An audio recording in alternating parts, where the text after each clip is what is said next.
Hello everyone, my name is Miss Holtzman Foster. I am normally based in room 0.65 at school. I'm going to be taking you through understanding how paragraphs are organised and how to use them effectively. This PowerPoint is attached to your class charts login, and you can refer to it if you are in need of additional support. We're going to be working through the booklets, the CGP booklets that look like this, and you're going to need to turn to pages 68, and we're going to work from 68 to pages 70. By the end of this lesson, you will have identified when to use or change paragraphs, organise the information in paragraphs so they make sense, and create the main sentences for paragraphs. So like I said before, you need to be working from pages 68 to 70. You will need pen and paper because there won't be enough space on the booklets to answer fully. And before we get started, we need to have a quick think about what a paragraph actually is. How do we define a paragraph? And how do we define a sentence? Okay, turning to pages 68 and 70. Alright, so paragraphs. They are basically a group of sentences that share a common idea and are all written about a certain topic. Sentences are a group of words that make a statement, asks a question, or expresses a command, wish, or exclamation. Okay, question one. Question one is asking you to look at the 5 statements which are here. And you can see each of these statements have got each of these boxes, have got 2 paragraphs in them. You need to decide using these decisions here as to why a new paragraph has been used. And the easiest way to remember when to use a new paragraph is through the acronym of TIP-TOP. TIP-TOP stands for time, place, topic and person. So when those change or shift, that is when a new paragraph should be introduced, and it tends to be for one of those things.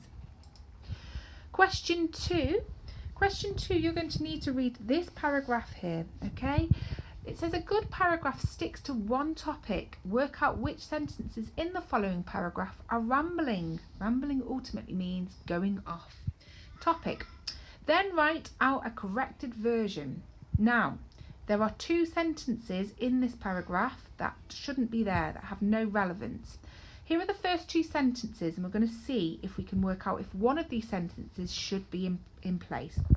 Pompeii was a small city of no great importance in the Roman world. Seneca does mention the town of Ostia in 2 of his letters. So we know from the first sentence, if you can see here, that we know that this paragraph is going to be about the Roman city of Pompeii and how relevant it is and how important it is. Seneca, however, we don't know who this person is and we don't know why they're presented in this paragraph, and it is that doesn't make sense, so therefore should not be in place. Your job now is to find me the other sentence that shouldn't be in that paragraph. Okay, question 3.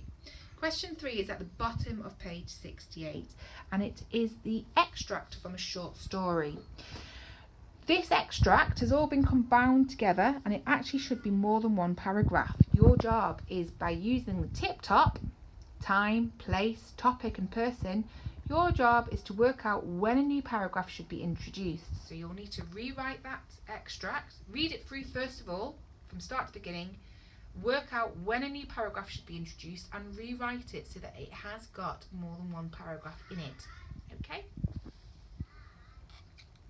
Question 4. Question 4 is going to require you to draw a table that looks something like this on your pieces of paper or even in your workbooks.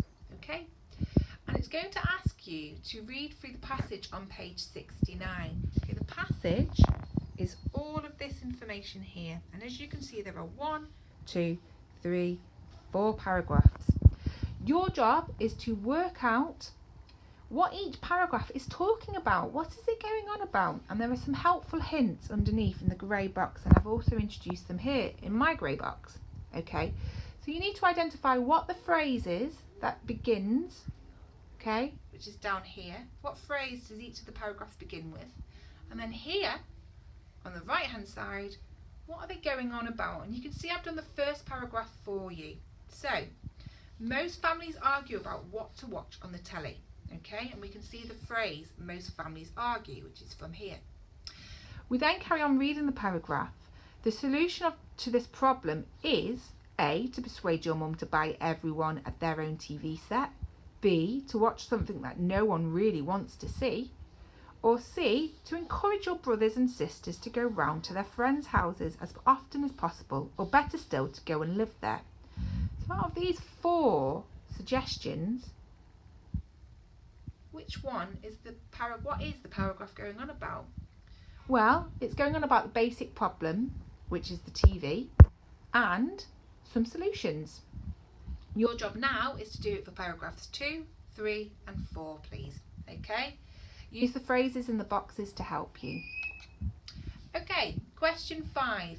If you were describing an event, you should usually write things down in order that they happen. So as you can see, okay, there's a confusion here. You can see the girl here, she's really confused because all her events are out of sync. Put these sentences in order and write them out as a paragraph. So question 5 is at the bottom of page 69. And you can see there are 5 sentences here that should be in order. Now, make sure you write it as a paragraph without breaking to a new line. And here's the first one for you. Once, when Hilary was at primary school, she climbed over the playing field fence. Okay, that's the first sentence for you. You need to now work out what comes next, and then after, and then after. Okay? Question 6. Okay, here is the paragraph written out for you. And it says here's a paragraph from a persuasive essay. Rearrange the sentences into the following order. The main point. And that tends to be the opening sentence. What is the main point of this paragraph? Why has it been written? Then part 2 is the development of the main point. And then the third bit is evidence, quotes or statistics. Statistics are numbered facts that may have been used. So your first job, let's read the paragraph together. Your second job is then to work out what the main point is, what the development of the point is, and then the evidence to support it. Okay? 75 students make use of the bus services. There's a lot of extra cars. If one school bus was discontinued, each child would have to travel to the school individually.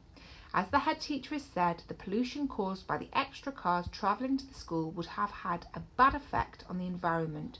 We all know that the school buses are environmentally friendly. Okay, so these sentences are all jumbled up. You need to reorganise them, please. Think. What is this paragraph focusing on? Is it that school buses are environmentally friendly, or school buses are not environmentally friendly? And how does the person, the writer, support this point, please? Okay, question 7. These paragraphs only contain 2 sentences each. Match the halves and write them out. Okay, so if you are now turning to page 70 of your books, you will see it looks like this.